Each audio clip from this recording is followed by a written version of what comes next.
ఇక హెచ్సియు విద్యార్థులు భూముల అమ్మకానికి వ్యతిరేకంగా పోరాటం చేస్తుంటే రేవంత్ రెడ్డి వాళ్ళని గుంటనక్కలు అంటున్నారని బీఆర్ఎస్ వర్కింగ్ ప్రెసిడెంట్ కేటీఆర్ అన్నారు. విద్యార్థులు పవిత్రంగా పోరాటం చేస్తున్నారని తెలిపారు. వారు అక్కడికి వెళ్తే ఆ పోరాటం తామే చేపిస్తున్నామని రేవంత్ రెడ్డి రాజకీయ రంగు పులుముతాడని ఆరోపించారు.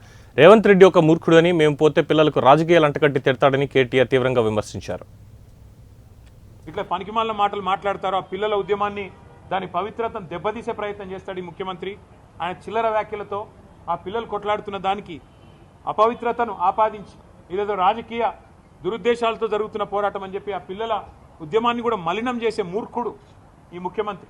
అందుకే మేము కొద్దిగా దూరంగానే ఉన్నాం. మాకు కూడా ఫోన్లు వస్తూ ఉన్నాయి, అన్నా మీరు రండి, మీరు ట్విట్టర్లో పెడితే కాదు, మీరు కూడా రండి అంటున్నారు. కానీ మేము అక్కడ పోగానే ముఖ్యమంత్రి ఏమంటాడు, ఇగో ఇది బీఆర్ఎస్ వాళ్ళు చేయిస్తున్నారు, ఇదంతా మాకు తెలుసు ముదే, ఇదంతా వీళ్ళే అని ఇష్టం వచ్చినట్టు పిచ్చివాగుడంతా వాగుతాడు. అందుకే మేము సరైన వేదికల్లో ఈ అంశాన్ని ఎత్తుతాం. అటు పార్లమెంట్లో లేవనెత్తుతాం, అవసరమైతే ఇటు కోర్టులో కూడా మేము కూడా పోతాం. కోర్టుకి కూడా ఏ రకంగా ప్రభుత్వం ఇష్టం వచ్చినట్టు పోతుంది, ఎన్వైరన్మెంటల్ ఇంపాక్ట్